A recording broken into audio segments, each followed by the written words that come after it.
Back again. Learn React for free on Scrimba. Course review lesson 27. Adding a background logo. Adding the background logo. Now, as if you've watched my previous two vids, you'll find out I've done this in my local build. And this was the only bit I had a bit of trouble with. And I'd be intrigued to see how Bob solved this problem, because I put it as a CSS background. I'm trying to get this out of the shot. You can still hear me. Yeah, I put this as a background image, and you can't do that in the traditional CSS way in React or JSX. So I'm going to find out. Right now. I actually debated. No, we're not, because the audio is coming through my computer.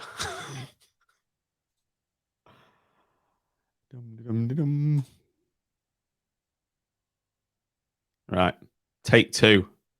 A little bit whether or not I should include this as a real challenge for this section, only because it touches on some CSS that you may not be super familiar with. But in the end, I settled on remembering that you guys are capable and you can use Google to your advantage just like a real developer. So here it is. I decided to add it in. Your challenge is to place that gray React logo in the background. We have that logo here under images as React icon large.png. Something important to know about this icon is that it is actually half of the React logo. It looks from the design like maybe it's a full React logo that's just bleeding off the page, but if you look closely, once you put this React icon large on your actual page, you'll notice that it's only half of a logo. At first, that threw me off. That just had to do with the way that I exported it from Figma. Honestly, I think it makes our job a lot easier as we're placing it on the page. So just keep that in mind as you move forward. One last. Well, what an absolute shithouse that is, because I've spent ages trying to get that bleeding off the side. That's exactly what I was trying to do. I thought it was a full-size image that he just put some negative margins on and made it shift off screen, which is really hard to do. I had no idea it was just half an image, because it wasn't in the Figma file, or the one I downloaded anyway. Bollocks. Right, that sorted then. Let's get back to it. Last little piece of advice I'll give you is to add this background image to the main element. It probably would work just fine to add it to the entire body element, but I'm going to be doing it to main, so you might as well do it to the main element as well. Again, Google is a developer's best friend, so don't be afraid to use Google while you're trying to solve this challenge. Pause now and work on adding this background image. I'll show you how I did it after, so it matches up with Bob's. Okay, hopefully you found this wasn't actually that big of a deal. So I'm going to add first the background image to my main element here. I'm going to use the URL function so I can specify the location for these images. This is relative to my style.css file, so I'm going to say ./images/react icon large.png. Okay, and we see that it automatically is repeating around the entire page. So that's where the background repeat comes in, and we want to say no repeat. Of course, here by default, it puts it in the upper left of our page, or rather the main element. And this is where background position comes in. Now, background position is actually a combination of background position X and background position Y.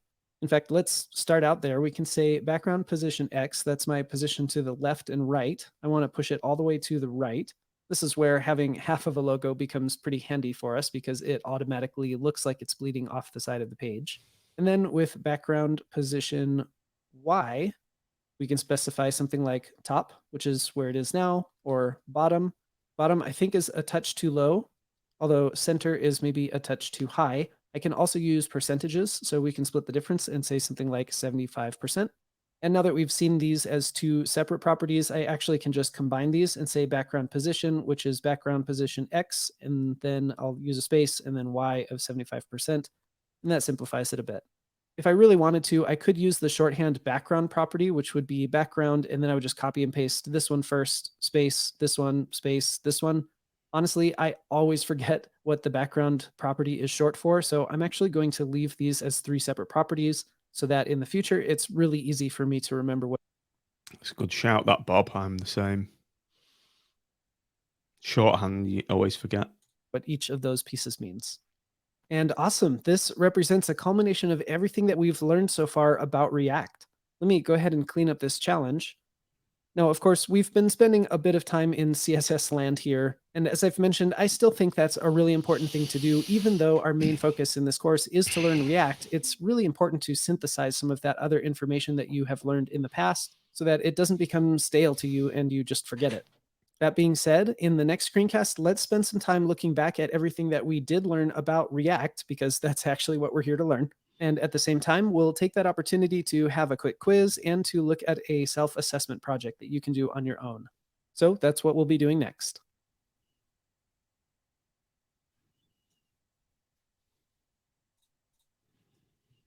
Synthesize, is using that word again. Remember.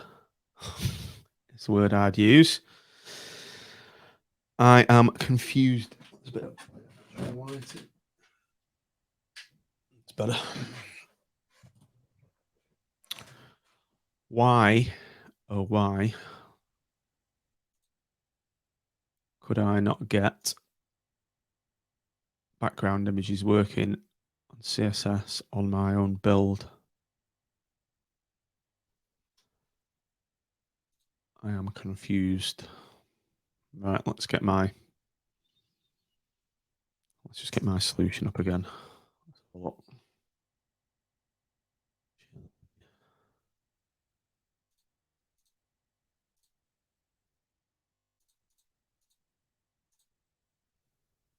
Okay.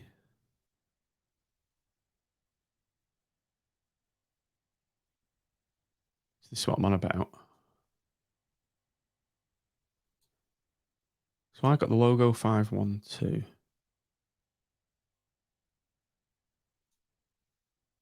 Which was, I'll try and get mine. Let's get mine up. See, mine's blue, but I used a filter on mine. It's not too big. Yeah.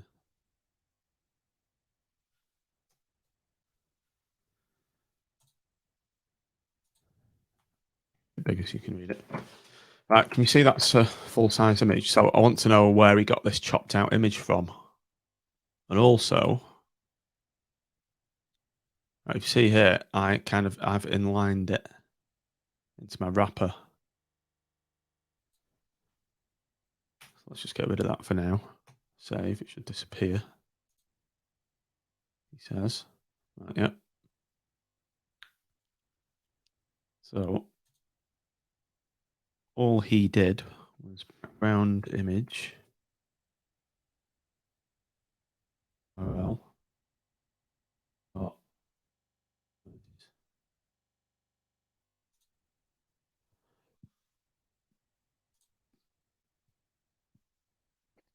Right, I did this initially and it didn't work.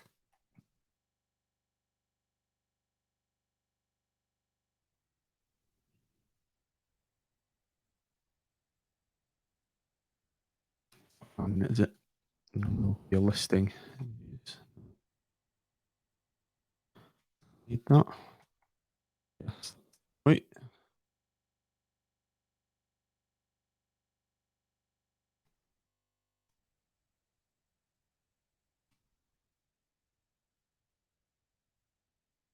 Let's try this.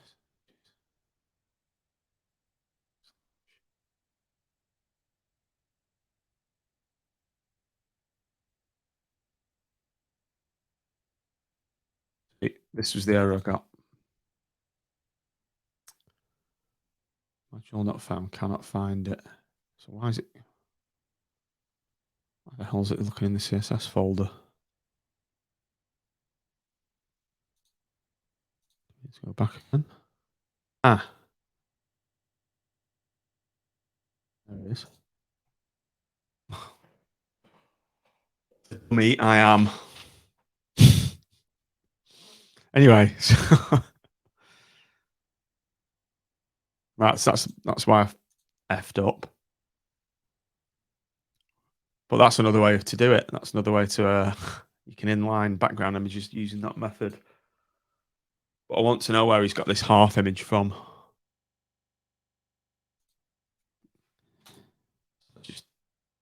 get this working. And repeat. I do agree with him, actually. I do agree with old Bobby Boy. This is the best way to write background.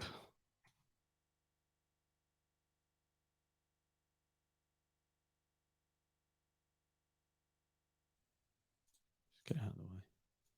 Background properties, because you do forget them, or the order they need to go in. I think it's better. Position X, didn't he? Position X. That way, isn't it? So, right.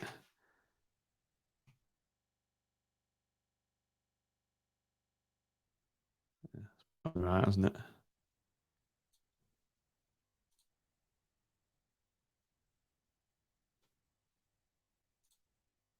What was the other one? 192. Should we try that one?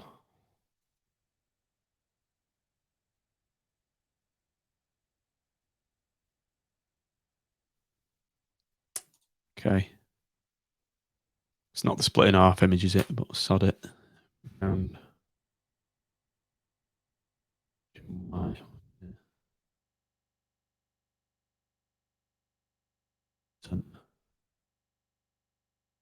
actually quite glad I've done this, because I don't know why did I think you can't use CSS background images in React JSX? It's all a learning curve anyway. But right, imagine that's chopped in half. Imagine it's grey. Imagine it's bleeding out. You get the idea anyway, don't you? Get this off. Remove.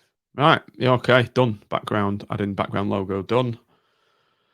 If you are going to do this course yourself, I suggest you somehow locate this half chopped off grey image before you waste time like I did. Anyway, it's all good learning experience, isn't it? I guess I'll see you on the next video, which will be, I'll check my curriculum thing that I've done. Have a quick look at it. Show you my curriculum thing. I think I showed this earlier, didn't I? Show you again if anyone's just jumping into this video. Share Chrome tab, learning curriculum. There. So, you see what I'm doing. I'll scroll it a bit.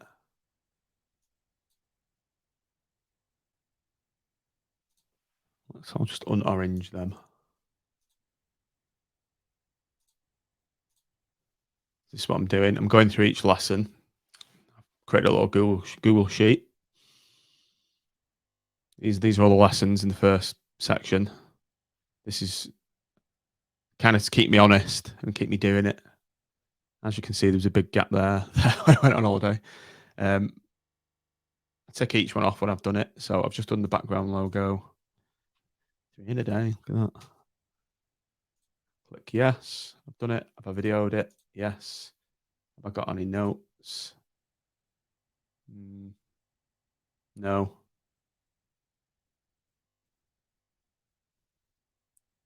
I did put another column on blogged about it, but that's fallen by the wayside, hasn't it? I guess if it's an important topic like NVM, Node Version Manager, I've created a blog on my own personal website, mainly so I can remember it. But yeah, that's that. So what have we got left to do? Section 1 solo recap and Section 1 solo project and Section 1 recap. That was add background logo. See you in the next video. It's that way, isn't it? For goodbye. Goodbye.